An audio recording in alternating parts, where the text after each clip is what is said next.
The oldest paintings in the world are not in a museum, they're deep underground on walls that haven't seen sunlight since the Ice Age. Chauvet Cave in southern France holds 425 individual images: horses, bison, woolly rhinoceroses, cave lions, rendered with a precision that took researchers decades to fully believe. When French archaeologist Jean Clots first entered Chauvet in 1994, he assumed the art had to be recent. No one thought people that old were capable of painting like that. He was wrong. The images dated to 36,000 years ago, and the question nobody had seriously asked before was not how ancient humans made the paintings. It was why they descended hundreds of meters into total darkness to make them at all. The popular image of cave-dwelling ancestors is almost entirely wrong. Ancient humans did not live inside painted caves the way we tend to imagine. Most of the famous sites, Lascaux, Altamira, Chauvet, Fond de Gaume, show almost no evidence of permanent habitation in their deep interiors. No sustained hearths built up over years of continuous occupation. No thick accumulations of food refuse layered across generations. What archaeologists find instead are brief fires, carried torch fragments, and footprints pressed into ancient clay going in and coming back out. These were not homes. They were destinations. People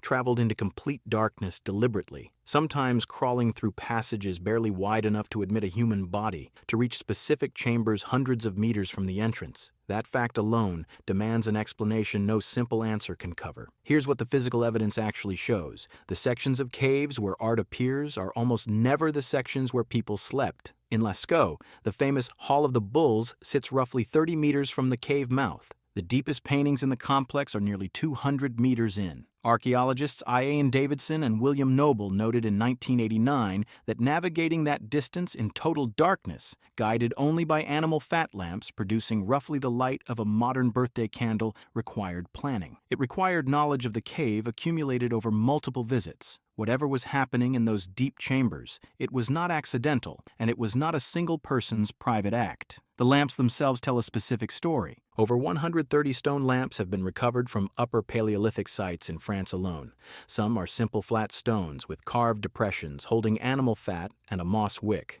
Others are shaped deliberately, with handles, carved channels, and in at least one case a decorative engraving on the underside that no user would ever see once the lamp was set down. The Lascaux lamp, recovered in 1940 near the shaft of the dead man, is carved from sandstone and bears a small ibex on its base. A person who decorated the bottom of a tool designed to rest face down on a rock surface was not solving a practical problem. They were making something that carried meaning beyond the task. The object that lit the walls was itself a work of art no one would ever look at. Sound was part of it too. In 1988, researcher Igor Reznikov published findings that changed how archaeologists read these sites entirely. He had spent years moving through painted caves with a trained singer, systematically mapping the acoustic character of every chamber and passage. His conclusion was direct. Roughly 80% of the painted images he surveyed were located in zones of maximum resonance, chambers where sound reflected off the walls and produced unusual, layered effects. Humming, drumming, or sustained chanting in those specific spots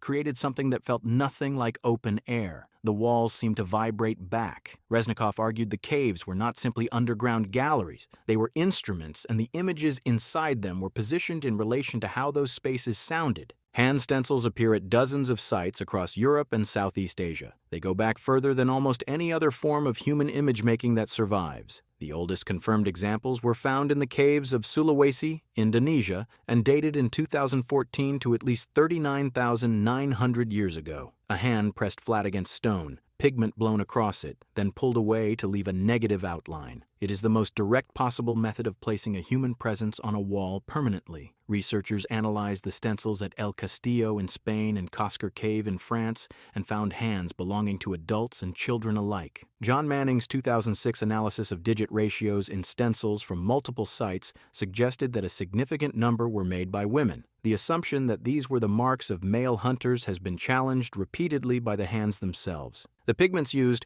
red and yellow ochre, manganese dioxide, charcoal, were sometimes carried into caves from sources located kilometers away. Ochre deposits at Blombos Cave in South Africa show humans collecting, grinding, and storing red pigment in abalone shells at least 100,000 years ago. That is 60,000 years before the Chauvet paintings. The material was not just used and discarded in the moment. It was processed, stored, and transported. Ochre turns up on human bones at burial sites. It appears on tools with no obvious practical need for color. The consistent effort involved in sourcing it and moving it across significant distances suggests these substances held a category of value that simple decoration cannot fully account for. Cave bear skulls placed in specific patterns were discovered at Drachenloch Cave in Switzerland between 1917 and 1923. Excavator Emil Bechler documented skulls arranged inside stone cists, small rectangular enclosures constructed from flat slabs with long bones inserted through the zygomatic arches in ways that appeared deliberate. Later, analysts questioned whether the positioning was truly intentional or the result of geological disturbance over the intervening 75,000 years. The site was Neanderthal occupation, and whether the arrangement reflects something that could be called ritual or something far more mundane remains genuinely unresolved. The bears and the questions they raised are still there. The answer is not. The neuropsychological model proposed by David Lewis Williams in 2002 provides one of the more systematic frameworks for understanding what was happening in these spaces. Lewis Williams argued that painted caves were connected to altered states of consciousness, specifically the visual experiences produced by sustained sensory deprivation, rhythmic sound, and total darkness. Inside a cave, at depth, with flickering lamplight, unusual acoustics, and hours of physical effort behind a person, the human nervous system begins generating its own imagery, phosphonies, geometric forms, the sensation of figures moving inside the rock surface itself. Lewis Williams documented the same geometric patterns, grids, spirals, nested curves, rotating forms, appearing across shamanic traditions on 6 kanta, inents, and inside the earliest European cave art. He was not arguing from analogy alone. He was working from documented neurological data about what brains reliably produce when deprived of normal sensory input. Not every researcher accepted that framework. Patricia Helvenston and others argued in 2003 that Lewis Williams had constructed a model elastic enough to absorb almost any evidence as confirmation, and that contradictory data was being systematically minimized. That debate has not been resolved, but what both sides consistently agree on is that the behavior was complex, sustained, and socially organized across long periods. A single individual cannot produce 425 images across 8.5 kilometers of underground passage in a single visit. Groups came, groups returned. At Chauvet, mammoth figures were painted directly over older lion images, layering new meaning on top of older work. The caves accumulated visitation across thousands of years in a way that implies something being transmitted, not U.S. expressed.